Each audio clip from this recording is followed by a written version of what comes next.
Dalam beberapa hari terakhir ini saya melihat masalah judi online di Indonesia itu kayaknya udah mirip narkoba ya. Sudah mulai terpola dan mudah kita baca. Karena yang ditangkep-tangkepin itu kan biasanya masyarakat kecil gitu ya, yang pemakai, yang pemain-pemain kecil gitu ya. Tapi bandarnya atau mafianya itu nggak pernah terungkap. Makanya kemudian masalah narkoba di Indonesia itu ada terus. Berpuluh tahun ada terus gitu. Bahkan beberapa aparat terlibat dalam masalah transaksi narkoba ini gitu. Pura-pura ditangkap atau disita, ternyata dijual gitu kan. Ada yang begitu gitu. Nah, di kasus judi online di Indonesia juga kayaknya sudah mulai mirip seperti itu. Yang ditangkap itu kan yang memakai gitu ya, para pemainnya ditangkap. Terus kemudian pemain-pemain kecil diblokir-blokirin gitu ya. Tapi yang pemain besarnya yang bisa bayar tiap bulan, diamankan sama kementerian. Jadi kan kayaknya kayak main-main gitu.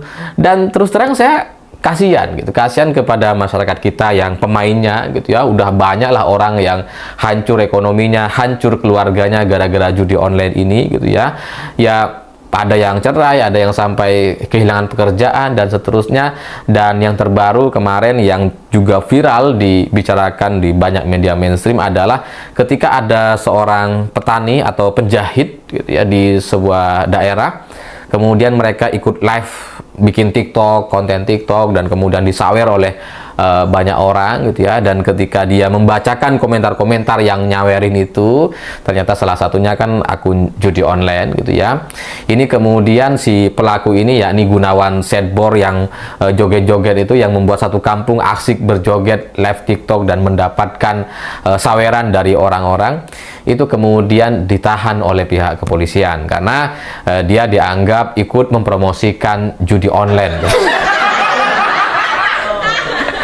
Ya, yang kena Gunawan Setbor gitu ya. Harusnya pihak kepolisian kan ngelihat tuh, yang nyawer nih akun-akunnya di mana nih, orangnya yang mana gitu, tangkepin mereka lah. Ya Gunawan Setbor ya juga bersalah gitu ya. Katakanlah dia nggak sengaja baca komentarnya karena banyak orang yang nyawer dia dan dia seneng-seneng aja, disawer gitu ya, 100.000, 300.000, oke aja gitu. Tapi kan orang seperti Gunawan Setbor ini kan dia masyarakat kecil, dia nggak tahu apa-apalah soal masalah ini gitu.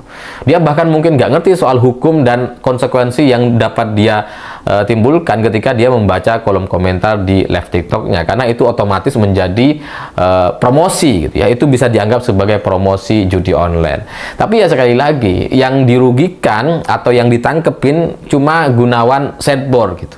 Padahal di sisi lain kita tahu ternyata di pihak kementerian pun mengamankan ribuan situs judi online. Ya tinggal ke depan kita melihat apakah ini benar-benar mau diselesaikan atau ke depan judi online ini ya cuma jadi mainan juga seperti masalah narkoba di Indonesia. Penggunanya yang kecil-kecil ditangkap tapi bandarnya enggak gitu. Makanya ada terus.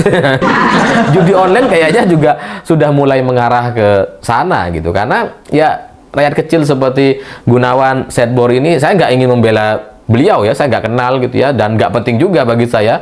Tapi ya bagaimanapun dia adalah rakyat kecil yang kemudian dirugikan dari masalah negara ini. Masalah kita kan judi online gitu.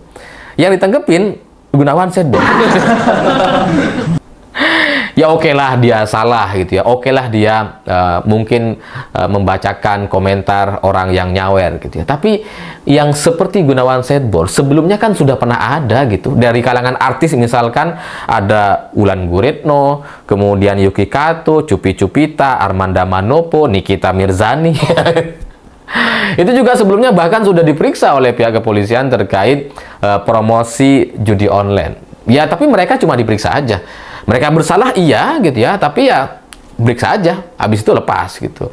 Seharusnya menurut saya gitu ya, Gunawan Setbor ini juga adalah masyarakat yang ya dia nggak tahu apa-apa juga gitu. Soal hukum dia mungkin nggak paham soal konsekuensinya.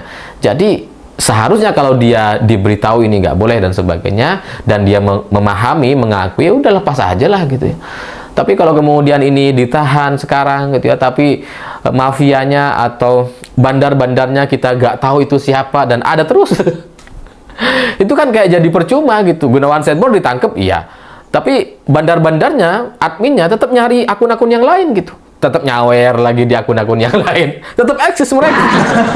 Jadi permasalahan judi online-nya nggak akan selesai gitu. Jadi dari sini saya melihat ada ketimpangan dan ada ketidakadilan. Gunawan Setbor ini bukan orang yang punya pemahaman, ya, bukan orang yang ngerti hukum, gitu, yang dia nggak punya siapa-siapa, dia transaksi langsung dengan dirinya, gitu ya. Beda dengan artis-artis, oh dia ada lawyer, manajemen dan sebagainya. Gitu. Tapi mereka juga masih melakukan kesalahan, sehingga seharusnya dengan kesalahan yang sama antara kelompok Halo teman-teman, kembali lagi bersama saya di channel ini. Salam NKRI harga mati. Nah teman-teman, dalam video ini ada sebuah cuplikan lagi dari Mas Alif Furaman mengatakan rakyat jelata ditangkap, artis dan bandar aman, oknum pesta uang judi online. Nah teman-teman, saya akan membacakan beberapa komentar mengenai hal tersebut ya teman-teman. Setuju, nilai deponya dinaikkan minimal 5 juta, biar nggak semua orang bisa judi. Gua salah seorang yang tidak percaya dengan kepemimpinan Prabowo, apalagi para pembantu Jokowi masih dipakai sama Prabowo. Beranikah polisi menangkap Budi Ari? Seberani apa dia mau membuka rahasia negara? Sekarang waktunya. Penguasa menghalalkan segala cara untuk memperkaya diri sendiri tanpa memikirkan nasib rakyatnya. Cak Alif cari tahu dan bahas tentang pernyataan si Budi Ari yang mengancam kalau dia pecat atau ditangkap, dia akan ungkap semua rahasia negara yang dia tahu, biar tambah seru negeri ini. Indonesia sedang baik-baik saja, yang nggak baik-baik saja dompetnya rakyat. Pemerintahan Prabowo harus mengusulkan undang-undang anti judi online dan undang-undang anti pinjaman online, biar hukumannya jerah. Polisi dari dulu nggak pernah berubah, mau semboyangnya prometer kah, presisi kah, kerjanya tah sama aja, cari subjek yang gampang diproses, kerjanya tah sama aja, akhirnya rakyat kecil juga yang jadi korbannya. Benar Mas Alif, hukum di negeri ini tumpul buat artis buntung, buat orang kecil orangnya EQ atau hukum. Banyak ketidakadilan untuk wong cilik. Hukum hanya ditegakkan kepada rakyat kecil, bagi yang punya uang, punya nama hanya formalitas. Itulah wajah negeri kita saat ini. Setuju Mas Alif, judi online dilegalkan saja. Pajaknya bisa masuk kas negara, karena selama ini hanya orang kecil yang ditangkap, sedangkan pejabatnya pesta uang dan mafianya juga aman. Jika judi online dinonaktifkan, biar rakyat kecil gak tergiur masalah judi online. Aku juga korban judi online, semoga cepat terselesaikan. Nah teman-teman, banyak sekali permasalahan mengenai tentang perjudian online dan pinjaman online. Nah teman-teman, bagaimana cara menyikapi beberapa mengenai hal tersebut negara kita, yang dimana yang kita ketahui bahwa Prabowo sudah memberantas pinjaman online dan judi online. Legalkan judinya untuk membangun olahraga atlet Indonesia, Bang Alif. Yang harus dilakukan adalah ngebenerin perilaku manusia melalui perilaku pimpinan dari tingkat RT sampai presiden yang sedang berkuasa saat ini. Judi dilegalkan, pajak bisa didapatkan untuk negara. Judi untuk hiburan, Indonesia buat saja di Pulau Seribu, Malaysia dilegalkan. Setuju, sebaiknya judi dilegalkan, buat subsidi kenakan pajak 35%, subsidi kesehatan dan pendidikan, buat aja di IKN, investor pasti akan berdatangan ke sana, hanya orang yang mampu bisa pergi ke sana, daripada memperkaya 1 dan 2 instansi saja. Narkoba cukup merusak badan diri sendiri, judi online bisa menghancurkan hidup anak dan istri. Kalau artis yang ketika ke depan iklan judi online atau hal apapun yang melanggar hukum, mereka diperiksa kemudian dijadikan duta. Judi online sepertinya sama seperti togel, bandar kecil ditangkap, yang besar sepertinya di backing, asal setor oknum aparat sulit diberantas karena masalah setoran dan backing. Penguasa jangan hanya omong-omong doang, giliran masyarakat jelata kena kasus hukum keras, tapi giliran pendukung penguasa kena kasus hukum melempem. Betty juga dengan yang sudah-sudah saja.